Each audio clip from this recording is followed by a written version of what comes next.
أعوذ بالله من الشيطان الرجيم. بسم الله الرحمن الرحيم. 8 أزواج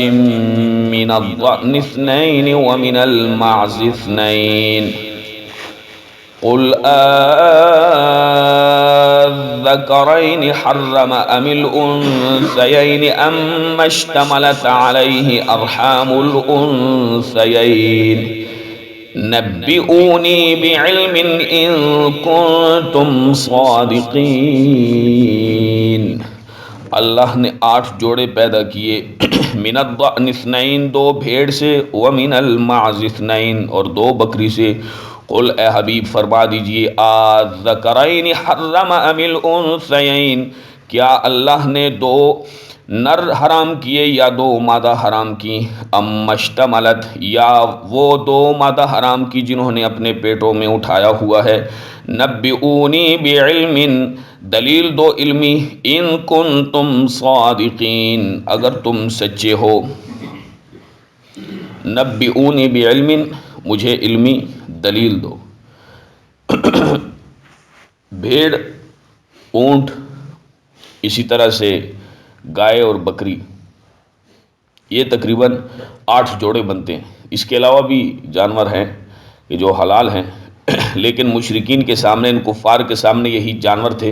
اور انہوں نے اسی قسم کی جو پیچھے گزرا ہے صائبہ اور حامی اور بحیرہ، یہ تمام انہوں نے اپنے اوپر نام رکھ کے حرام کر دی تھی، حالانکہ اللہ نے ان پر حرام نہیں کی، اور وقتاً فوقتاً ان کا ذکر بھی آیا. اب اس آیہ مبارکہ میں اور اس سے گزشتہ آیات مبارکہ میں اللہ رب ذوالجلال نے یہ فرمایا کہ بعض جانور وہ اللہ نے پیدا کیے حمولۃ و فرشا، کہ جن پر جو ہے بوجھ لادا جاتا ہے، اور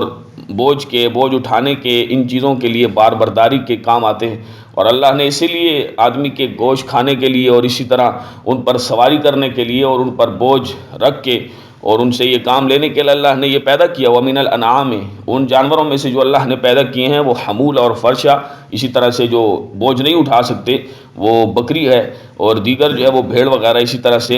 جانور ہے. فرمائے کہ اس میں سے کھاؤ جو اللہ نے تمہیں رزق دیا ہے. وَلَا تَتَّبِعُوا خُطُوَاتِ الشَّيْطَانِ، اور شیطان کے قدم پہ نہ چلو، کیونکہ وہ تو تمہارا کھلا دشمن ہے. یہ جو تم نے حرام کیا صائبہ، حامی، بحیرہ، یہ سب کے سب اللہ رب ذوالجلال نے حرام نہیں کیے، بلکہ تمہاری اپنی اختراع بازی ہے. تم نے اپنے اوپر ویسے ہی حرام کر لیے ہیں، اور یہ شیطان کے نقش قدم پہ چلنا ہے. جو اللہ نے تمہیں حکم دیا ہے جس کے کھانے کا، جس قسم کے جانور کے بوجھ اس سے فائدہ لینے کا، تم وہ کام کرو، شیطان کے نقش قدم پہ نہ چلو. اب فرمایا 8 ازواج، یعنی 8 جوڑوں کو اللہ نے پیدا کیا. زوج منطق میں بھی آتا ہے، اور اسی طرح سے زوج ویسے جوڑے کو کہا جاتا ہے. تو زوج کی جمع ہے ازواج. 8 کہتے ہیں 8 کو. اللہ نے 8 جوڑے پیدا کیے. من الضأن 2، یعنی بھیڑ میں سے 2، ومن المعز 2، اور اسی طرح سے بکری سے 2، یعنی نر اور مادہ. قل اے حبیب فرما دیجئے یہ اب استفہامیہ ہے، حمزہ استفہامیہ، اور مد کے 2 سبب بنتے ہیں. مد کے 2 سبب بنتے ہیں. ایک تو حمزہ بنتا ہے، اور دوسرا سبب جو ہے وہ سکون بنتا ہے، ساکن ہونا. اب حمزہ کے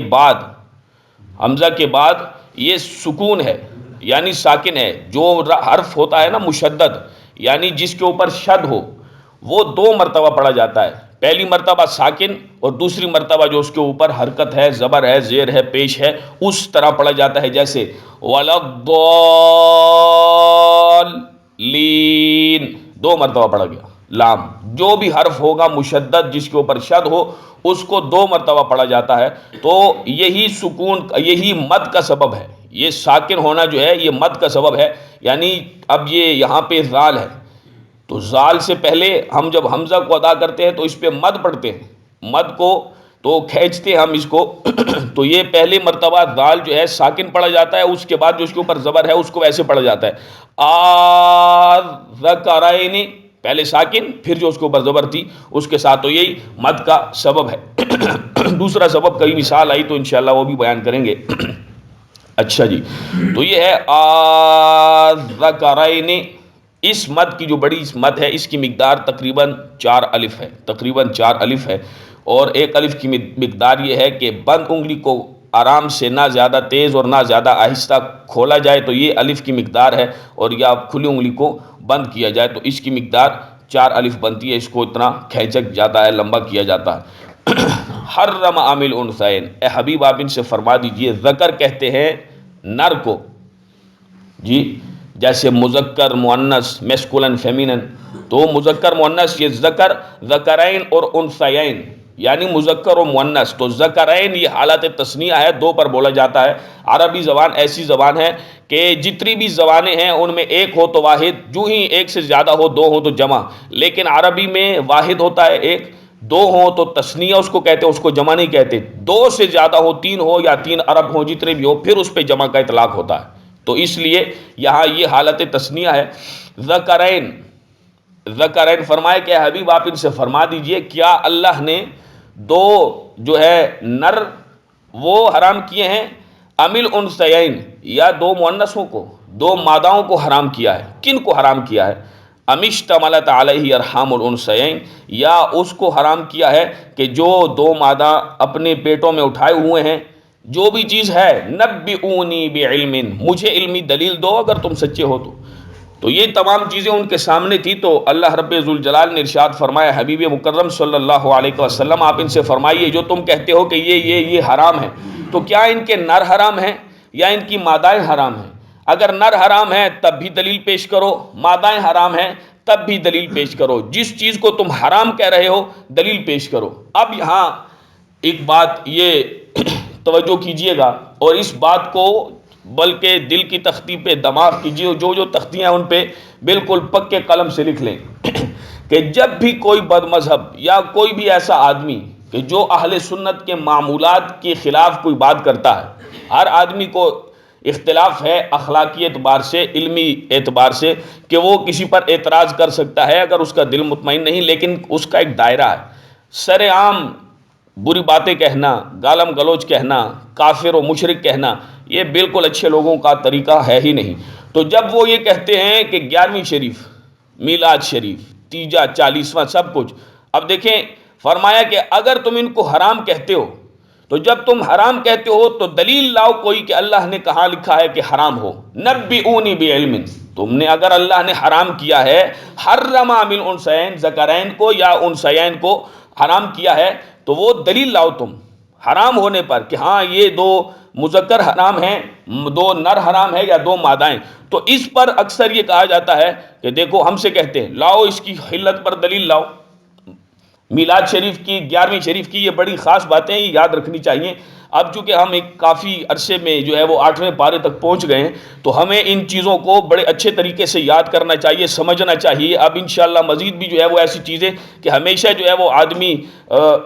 یہ طبیعت بنا لے کہ میں نے تو مشکل چیز سننی نہیں یا سیکھنی ہی نہیں، تو یہ ٹھیک چیز نہیں ہے۔ اس سے آدمی کے جو دماغ کھلتا ہے وہ آدمی میں شعور آتا ہے۔ یہ تمام چیزیں میں یہ نہیں کہہ رہا کہ آپ کو اس چیزوں کا پتہ نہیں، میں بالکل اس قسم کی بات نہیں کہہ رہا، میں ان اپنے بھائیوں سے بات کہہ رہا ہوں کہ جن کو یہ چیزیں یاد کرنی چاہیے، یہ ایسی چیزیں۔ تو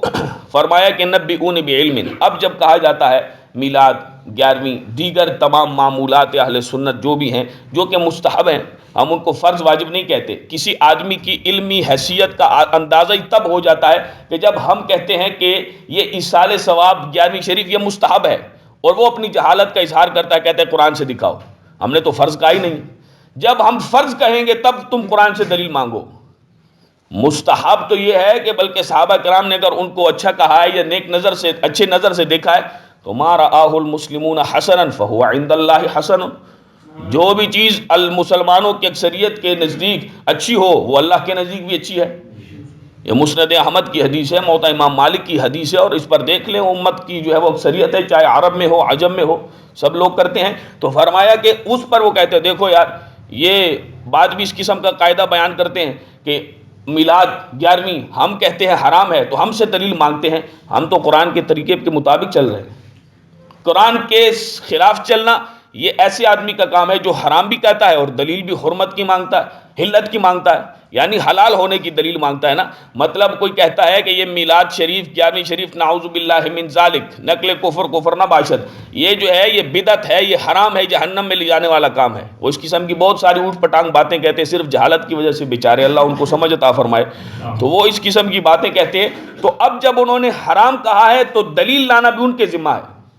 ہمارے لوگ دلیلیں ڈھونڈنے میں لگ جاتے ہیں، او جی او جی، اور وہ بھی آگے سے بیچارہ سادہ ہوتا ہے، اور یہاں بھی مفتی صاحب، بہت بڑے مفتی صاحب ہوتے ہیں کہ وہ ان کو پتہ ہے، وہ جب کہتا ہے میلاد شریف، اور جب وہ پھنستا ہے تو وہ کہتا ہے 40واں، تو 40 پہ پھنس جاتا ہے تو پھر 11ویں شریف، اور ہمارا آدمی جو ہے وہ اس کو پکڑنے میں اس کو پتہ نہیں ہوتا کہ اس کو پہلے یہاں پکڑو، اس کو یہ سمجھاؤ، یہ لڑائی جھگڑے کی بات نہیں ہے، تم نے جو چیز کہی ہے اس پر نبئونی بعلم ان کنتم صادقین۔ میں اب یہاں بھی قرآن کے سامنے مصلی پہ بیٹھ کے میں یہ کہتا ہوں ایسے لوگوں سے کہ نبئونی بعلم ان کنتم صادقین، تم جو معمولات اہل سنت کو حرام، نعوذ باللہ بدعت، یا جہنم میں لے جانے والا کام، یا انگوٹھے چومنے کے متعلق تم بری باتیں کہتے ہو، نبئونی بعلم ان کنتم صادقین، لاؤ کوئی دلیل علمی اگر تمہارے پاس ہے، تم سچے ہو تو۔ حرمت پہ لاؤ نا دلیل، حرمت پہ دلیل لاؤ نا۔ دیکھو قرآن نے کہا کہ اگر حرام ہے تو اے حبیب فرما دیجئے کہ اس حرمت پہ دلیل لاؤ۔ ہم لوگ علت ثابت کرنے کے لیے ادھر بھاگتے ہیں، جی مولوی صاحب یہ کیا ہے، ادھر کیا لکھا ہے، علامہ صاحب، مفتی صاحب یہ کیا ہے، اس سے مانگو، اس سے پوچھو، حرمت پہ دلیل پیدا کرو، لاؤ کہاں لکھا ہے قرآن میں، پورے قرآن میں میلاد حرام ہے، لاؤ، بدعت ہے لکھا ہے، تو حرمت پہ دلیل مانگنی ہے جیسا کہ قرآن کا طریقہ ہے۔ وَمِنَ الْإِبِلِ اثْنَيْنِ وَمِنَ الْبَقَرِ اثْنَيْنِ قل الذكرين حرم ام الانثيين ام اشتملت عليه ارحام الانثيين ام كنتم شهداء اذ وصاكم الله بهذا فمن اظلم ممن افترى على الله كذبا ليضل الناس بغير علم ان الله لا يهدي القوم الظالمين۔ اور اونٹ سے ایک جوڑا پیدا کیا، وَمِنَ الْبَقَرِ اثْنَيْنِ، اور گائے سے ایک جوڑا پیدا کیا۔ قل اے حبیب فرما دیجئے، کیا نر حرام کی اللہ نے یا دو مادائیں، ام اشتملت علیہ ارحام الانثیین، یا ان کو حرام کیا کہ جو ان دو ماداؤں کے پیٹ میں ہے، ام کنتم شہداء، کیا تم موجود تھے جب اللہ نے یہ حکم دیا؟ پس کون ہے اس سے بڑا ظالم کہ جس نے جھوٹا افتراء باندھا اللہ پر تاکہ لوگوں کو گمراہ کرے بغیر علم کے؟ بے شک اللہ ظالموں کو راہ نہیں دکھاتا، ہدایت نہیں دیتا اللہ۔ ان لوگوں نے یہ کام کیا، پھر اللہ نے فرمایا، اللہ نے جوڑا پیدا کیا اونٹ کا، جوڑا پیدا کیا اللہ نے بقر کا یعنی گائے کا۔ قل اے حبیب آپ فرما دیجیے، الذکرین حرم ام الانثیین، اللہ نے کیا مذکروں کو، نروں کو، دو نر جو ہیں ان کو اللہ رب ذوالجلال نے حرام کیا ہے، یعنی دو نر سے مراد ایک نر اونٹ کا، ایک اونٹ اور ایک داند یعنی ایک بیل، یہ دو نر جو ہے وہ اس سے الذکرین ان سے یہ مراد ہے، اور دو مادائیں، ایک گائے اور دوسری جو ہے وہ اونٹنی، یعنی اونٹ کی مادہ اور اسی طرح سے بیل کی مادہ۔ فرمائے کہ اللہ نے دو مذکروں کو حرام کیا، ام الانثیین، یا دو ماداؤں کو حرام کیا، یہ بتاؤ کن کو حرام کیا؟ ام اشتملت علیہ ارحام الانثیین، یا ان کے جو پیٹ میں ہے، یعنی پیٹ میں یا تو مذکر ہوگا یا مؤنث ہوگا۔ اگر تم مذکر کہو یا تم یہ کہو کہ پیٹ میں جو ہے وہ حرام ہے تو اب مذکر مؤنث سب کے سب حرام ہو گئے، کیونکہ ان میں یا تو مذکر ہوگا یا مؤنث، جب مطلق تم کہو گے تو مذکر مؤنث خود ہی اس میں آ جائے گا۔ تو اس پر جو ہے وہ اس کا شان نزول یہ ہے کہ ان کا ایک خطیب تھا مالک بن عوف حشمی، اس نے یہ بات کی کہ آپ نبی کریم علیہ الصلوۃ والسلام کی خدمت میں اس نے عرض کی کہ آپ جو ہے وہ ان چیزوں کو حلال کہتے ہیں، حرام کہتے ہیں کہ جو ہمارے باپ دادا جن کو حلال کہتے آئے ہیں۔ تو نبی کریم علیہ الصلوۃ والسلام نے اسے فرمایا، یہ قرآن کتنی زبردست دلیل ہے، یہ ان کا خطیب تھا۔ تو خطیب ہو یا جو بھی ہو، یہ کلام اللہ کا ہے، وہ چاہے عرب ہو چاہے اجمی ہو، تو وہ اس کے سامنے، اس کلام کے سامنے عاجز ہیں سب کے سب، کیونکہ یہ کلام معجز کلام ہے، عاجز کر دینے والا ہے، وہ سب کے سب اس کے سامنے کسی کی جرت ہی نہیں، کسی میں اتنی بساط اور طاقت ہی نہیں کہ جو قرآن کے فیصلوں اور قرآنی تعلیمات کے خلاف چل سکے۔ اور نہ کوئی دلیل لا سکتا ہے، تو اس نے یہ بات کی تو نبی کریم علیہ الصلوۃ والسلام نے ارشاد فرمایا کہ کیا اللہ رب ذوالجلال نے وہ چیزیں حرام کی ہیں، یعنی کہ جن کو تم حلال کہتے ہو، جن کو تم نے حلال کیا، کیا اللہ نے انہیں حلال کہا ہے؟ جن کو تم حرام کرتے ہو، کیا اللہ نے انہیں حرام کیا ہے؟ تو جب نبی کریم علیہ السلام نے یہ باتیں ارشاد فرمائی تو وہ آدمی دم بخود ہو گیا، بالکل حیران ہو گیا، چپ ہو گیا، ایک دم آدمی کے پاس کوئی جواب ہی نہ ہو۔ یعنی جب اللہ نے حرام ہی نہیں کی، تم ان کو اپنی طرف سے حلال اور حرام کیسے کر سکتے ہو؟ جو اللہ نے حرام کی ہیں وہی حرام ہیں، جو قرآن نے بیان کر دیا جو حلال ہیں وہی حلال ہیں، اس کے علاوہ اپنے اوپر صرف اور صرف فلاں فلاں حرام کر دینا یہ تو درست ہی نہیں ہے۔ اگر ہے تو سامنے لاؤ۔ اے حبیب آپ ان سے فرما دیجئے الذکرین حرم ام الانثیین، مذکروں کو اللہ نے حرام کیا ہے یا مؤنثوں کو، نروں کو یا ماداؤں کو حرام کیا ہے؟ ام اشتملت علیہ ارحام الانثیین، یا ان دو ماداؤں نے، کن دو ماداؤں نے؟ اوپر بھی جو دو ماداؤں کی بات تھی وہ ایک تو من الضأن بھیڑ کی مؤنث یعنی بھیڑ نر ہے اور اس کی جو مادہ، اور اسی طرح سے بکرا اور بکری، بکری، ان دونوں سے، یعنی یہ مراد تھی اوپر والی آیت میں۔ اور یہاں ام اشتملت علیہ ارحام، رحم کی جمع ہے، جہاں پہ اللہ نطفے کو وہ سارا سلسلہ چلتا ہے تو یہ رحم کی جمع ہے کیا؟ ارحام۔ انثیین یعنی مؤنثوں کا جو رحم ہے اس میں جو ہے، یعنی ان کے پیٹوں میں جو ہے، ان مؤنثوں کے، وہ مؤنثیں کون سی ہیں؟ ایک اونٹ کی یعنی اونٹنی، اور دوسری گائے، بیل کی جو مادہ ہے وہ، یہ سے کہ ان دونوں کے پیٹوں میں جو ہے وہ حرام ہے۔ اب بتاؤ کیا حرام کیا اللہ رب ذوالجلال نے؟ تو اس پر کوئی دلیل نہیں تھی ان کے پاس۔ فرمایا کہ اگر دلیل ہے تو لاؤ، ام کنتم شہداء، اگر تم موجود تھے یا تم موجود تھے، اذ وصاکم، جب تمہیں حکم دیا اللہ نے اس کا، تم موجود تھے اس کا جب اللہ نے تمہیں حکم دیا، تو فرمایا کہ سب کا سب افطرا ہے، جھوٹ باندھنا ہے اللہ پر۔ اگر تم موجود تھے اس وقت تو پھر وہ دلیل لاؤ نا، کب حرام کیا ہے، کوئی چیز کوئی پیش کرو، کوئی، کیونکہ حرام کے لیے قطعی دلیل کی ضرورت ہے۔ جب ہم کہتے ہیں سود حرام ہے، جب ہم کہتے ہیں مردار حرام ہے، جب ہم کہتے ہیں خنزیر حرام ہے، یہ جتنے حرام کاریاں ہیں، جتنے بھی یہ فضول چیزیں ہیں، یہ جتنی بھی اللہ نے جب حرام کر دی جو انسان کے لیے مفید ہی نہیں ہے، تو اس پر دلیل حرمت کی قرآن سے لائی جائے گی۔ یعنی جب ہم کہتے ہیں، یہ اصول یاد رکھیں، اصل چیز اصول ہے، جب اصول پہ آدمی سمجھ جائے تو پھر سب کا سب تقریباً سمجھ جاتا ہے۔ جب ہم کہتے ہیں نماز فرض ہے، تو اب ہم کسی حدیث پاک کی کتاب سے، کسی فقہ کی کتاب سے ہم دلیل نہیں لائیں گے، ہم دلیل قرآن سے لائیں گے۔ سب سے اعلیٰ، چونکہ فرض سب سے اوپر والی قسم ہے، سب سے اعلیٰ اور بڑی قسم ہے، اس کے بعد درجات ہیں، پھر واجب ہے، پھر سنت ہے، پھر مستحب ہے، پھر مباح ہے، اسی طرح سے دوسری طرف حرام ہے، پھر مکروہ ہے، مکروہ تحریمی ہے، مکروہ تنزیہی ہے، اساءت ہے، یہ تمام چیزیں ہیں۔ تو اسی طرح سے جب دلیل لائی، جس لیول کی دلیل ہوگی، جس قسم کا دعویٰ ہوگا، اس پہ دلیل بھی ویسی پیش کی جائے گی۔ جب کہتے ہیں نماز فرض ہے تو اب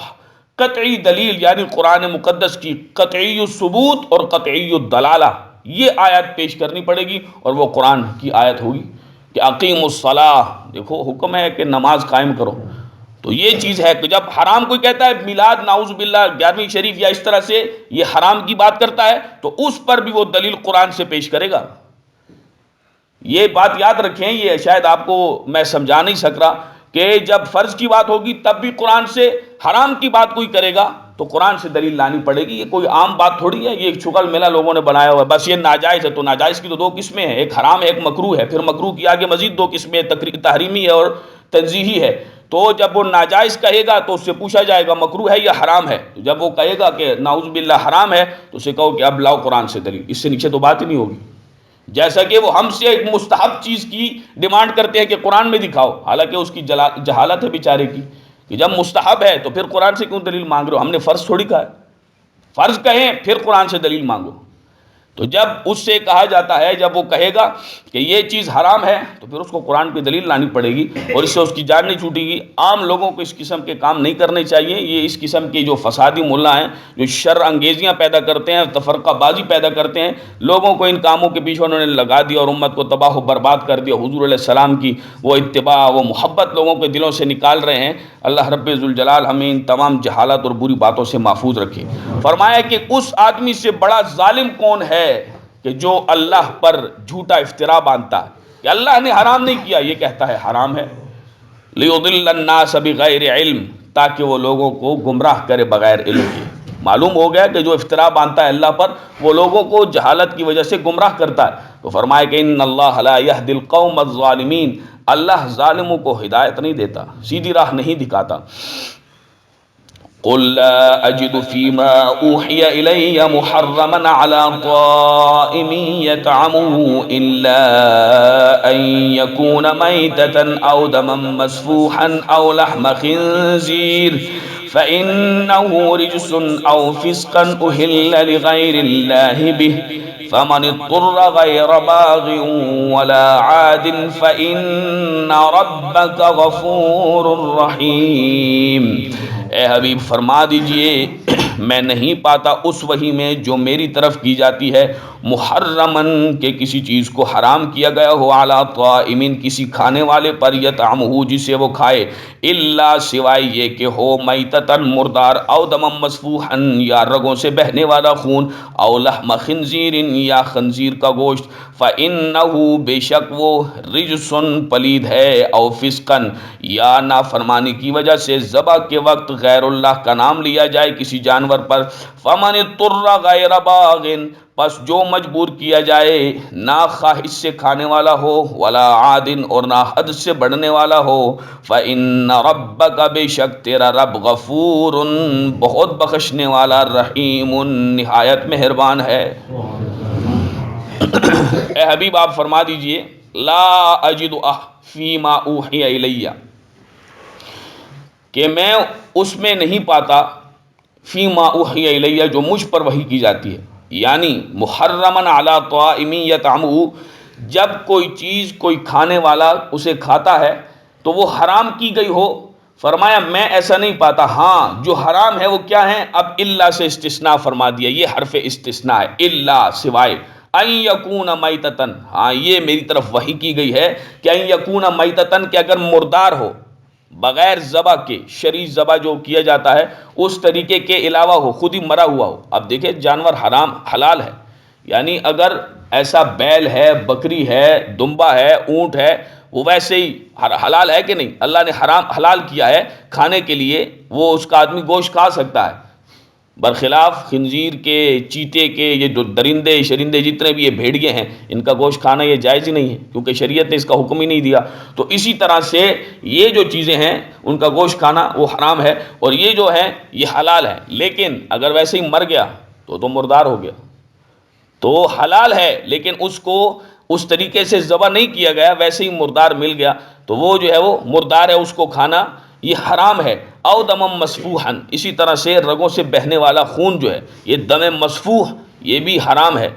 فرمایا او لحم خنزیر، یہ نجس العین ہے، بالکل اس کی ہڈی سے، بال سے، چمڑی سے، کسی چیز سے بھی نفع حاصل نہیں کیا جا سکتا خنزیر کی۔ او لحم خنزیر، پگ کہتے ہیں اس کو، دیگر اس کے بھی نام ہوں گے، سور کہتے ہیں جیسے پنجابی میں، او لحم خنزیر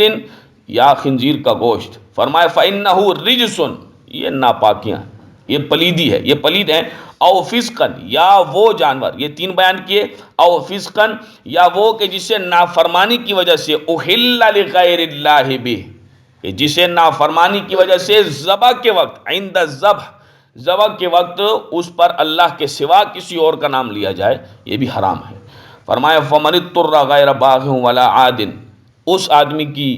مجبوری کو بیان کر دیا، اور شریعت نے رخصت عنایت فرمائی کہ جس کو مجبور کیا جائے گن پوائنٹ پہ، یا اس کو جان کا خطرہ ہو، جنگل میں بہک گیا، اب اس کے پاس یہ تمام عام سامنے چیزیں ہیں کہ وہ اس کو اگر نہیں کھائے گا تو اس کی جان جائے گی شریعت نے، یا اس کو مجبور کیا جائے، اسی طرح سے فمن اضطر، تو بقدر ضرورت، غیر باغ، خواہش سے کھانے والا نہ ہو، یعنی حرام شراب ہے، خنزیر ہے، مردار ہے، اس کو جا رگوں سے بہنے والا خون ہے، دم مسفوح ہے، خواہش سے کھانے والا نہ ہو، ولا عاد، نہ ہی حد سے بڑھنے والا ہو، اگر وہ کھا لے بقدر ضرورت، فإن ربک غفور الرحیم، اگر وہ حرام کھا بھی لے اب اس مجبوری میں تو تیرا رب بخشنے والا ہے، مہربان ہے۔ ویسے یہ چیزیں حرام ہیں لیکن مجبوری کے وقت، اب جو ہے وہ اس پہ توجہ کیجئے گا۔ فرمایا نبی کریم علیہ الصلوۃ والسلام نے کہ یہ جو چیزیں ہیں یہ سب کی سب میں نے نہیں پایا کہ جو کوئی آدمی کھاتا ہے کہ وہ حرام ہو، سوائے ان چیزوں کو، اور ان کو بیان فرما دیا اللہ کے بعد اللہ رب ذوالجلال نے کہ وہ کون سی ہے؟ مردار ہے، میتتن، کیا ہے؟ مردار، او دم مسفوحا یعنی جس کو بغیر ذبح کے وہ مر گیا ہو تو اس کو مردار کہتے ہیں، یا اسی طرح سے دیگر طریقوں سے اس کو مارا گیا ہو جو جائز، جو شریعت نے طریقہ بتایا ہے ذبح کا اس کے مطابق وہ نہ ذبح اور حلال کیا گیا ہو تو وہ میتتن مردار ہے۔ او دم مسفوحا یا بہنے والا خون اس کو پینا، جیسا کہ میں نے پشاور کے اس قصاب کا ذکر کیا تھا کہ جب وہ بھینس کو بڑے سے بڑے ڈنگر، وہ عام جو ہے وہ جانور پہ ہاتھ نہیں ڈالتا تھا، وہ اس ٹائم آج سے 15-20 سال پہلے جو لاکھ روپے کا جانور ہوتا تھا، وہ جانور بھی تو جانور ہوتا تو وہ اکیلا ان کو گرایا کرتا تھا، اتنا وہ طاقتور تھا، لیکن اس میں یہ کام تھا کہ اس نے وہ جب ذبح کرتا تو پہلا خون وہ ہتھیلی میں ڈال کے پیا کرتا تھا۔ تو یہ دم مسفوح یہ حرام ہے۔ فرمایا او لحم خنزیر یا خنزیر کا گوشت، فإنہ رجس یہ ناپاک ہے، پلید ہے، او فسقا اہل لغیر اللہ بہ پھر یہاں مسلمانوں کو دھوکہ دیا جاتا ہے۔ تو جتنے بھی مفسرین، آپ جس مفسر کو عربی کو اٹھائے، میرے پاس بھی تفاسیر موجود ہے، فارسی میں بھی ہے، عربی میں بھی ہے اور اردو میں بھی ہیں، تو چونکہ اردو کی جتنی تفاسیر ہے وہ سب کی سب عربی ان جتنے بھی بڑے مفسرین گزرے ہیں انہی سے لیا گیا ہے تمام کا تمام مواد۔ تو یہ تمام کا تمام مواد انہی سے، ان کو اٹھا کے دیکھیں جہاں بھی اہل لغیر اللہ بہ کی بات ہے کہ اللہ کے سوا کسی اور کا یعنی غیر اللہ کا نام پکارا جائے تو اس پر جو ہے وہ بد مذہب دھوکہ دیتا ہے، تو وہ عام مسلمانوں کا ذہن خراب کرتا ہے۔ حالانکہ یہاں پر ذبح کی مراد کی بات ہے، ذبح کے وقت کی بات ہے، یعنی اس کی زندگی میں ذبح سے پہلے اس کو جس نام سے منسوب کر دیا جائے، حقیقت میں تو قربانی اللہ ہی کے لیے ہوتی ہے، حقیقت میں وہ قربانی اللہ ہی کے لیے ہوتی ہے۔ اگر یہ قاعدہ قانون آپ رکھیں کہ جس پر اللہ کے سوا کسی کا نام لیا جائے تو عقیقہ تو آپ بھی کرتے ہیں تو وہ تو حرام ہوگا جانور پھر، کیونکہ اللہ کے علاوہ آپ نے عقیقہ نعوذ باللہ کوئی اللہ تھوڑی ہے کہ آپ نے عقیقے کا کہہ دیا تو آپ کے لیے جائز ہے، اور جو میلاد اور 11ویں شریف کا کہے تو وہ بھی صرف اور صرف وہ مجازاً نسبت کی جاتی ہے، وہ اس خوشی کے لیے وہ کیا جاتا ہے، اصال ثواب کے لیے کیا جاتا ہے، ورنہ حقیقت میں قربانی ہر کوئی اللہ ہی کے لیے کرتا ہے، یہ تو صرف مجازاً ایک نسبت ہے۔ تو وہ بات جو ہے ذبح کے وقت کی، وہ جس نام سے بھی اس کو منسوب کیا جائے، جس نام سے بھی اس کی نسبت کی جائے، ذبح کے وقت تو اللہ ہی کا نام لینا ضروری ہے۔ ذبح کے وقت غیر اللہ کا نام لے گا اہل لغیر اللہ بہ، نافرمانی کی وجہ سے جیسے مشرک اور کافر کرتے ہیں، اور اسی طرح سے جب وہ نام لیتے ہیں تو لازماً ان کا وہ جانور حرام ہے، کوئی مسلمان ایسا نہیں کرتا نافرمانی کی وجہ سے۔ اس طرح جو بھی مسلمان ہو، ہم اہل السنہ الحمدللہ، ہمیں کبھی ذبح کرتے ہوئے دیکھو تو آپ کو معلوم ہو جائے گا کہ یہ ہم اللہ کے سوا کسی کا نام ہی نہیں لیتے۔ تو وہ اللہ، یہ بات جو ہے کس کی ہے، کس وقت کی ہے، اہل لغیر اللہ بہ، ذبح کے وقت کی بات ہے،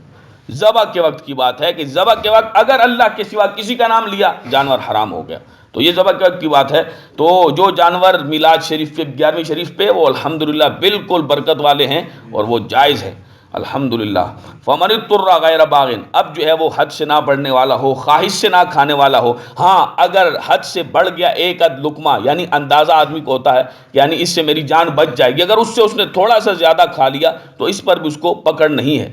یہ نہ ہو کہ مطلب وہ بالکل اس کے اوپر گر جائے، بس ضرورت بقدر ضرورت جس سے اس کی جان بچ جائے، جس سے اس کی جان بچ جائے۔ تو اگر وہ مجبور کیا جا رہا ہے جیسا کہ گن پوائنٹ پہ کہ یہ کھاؤ یا یہ کہو یا اس قسم کی، تو دل تو اس کی تصدیق کرتا ہے کہ اللہ وحدہ لا شریک ہے، اس کی تمام کتابوں پر، ملائکہ پر، رسول پر ایمان رکھتا ہے، رسالت پر ایمان رکھتا ہے، لیکن اب شریعت نے رخصت دی ہے تو اس پہ جو ہے وہ اس کے لیے جائز ہے۔ لیکن اگر وہ کہتا ہے میں نہیں کہتا تو یہ بھی عظیمت ہے، یہ بہت افضل ہے کہ اگر اسی میں اگر اس کو وہ مار دیتا ہے تو اس پہ شہادت اس کو ملے گی، اور یہ بھی ہے کہ اس کا ایمان اتنا بھی اعلیٰ ہے کہ اس نے زبان پہ بھی اس قسم کا کفر جملہ جو ہے وہ جاری کرنا مناسب ہی نہیں سمجھا۔ تو فرمایا فَإِنَّ رَبَّكَ غَفُورٌ رَحِيمٌ، تیرا رب بہت بخشنے والا نہایت مہربان ہے۔ اللہ رب ذوالجلال ہم سب کو مسلک حق اہل سنت و جماعت پہ اور اسلام پہ قائم دائم فرمائے۔ اللہ خالق کائنات ہمارا خاتمہ بالایمان فرمائے۔ وما علیہ الا البلاغ۔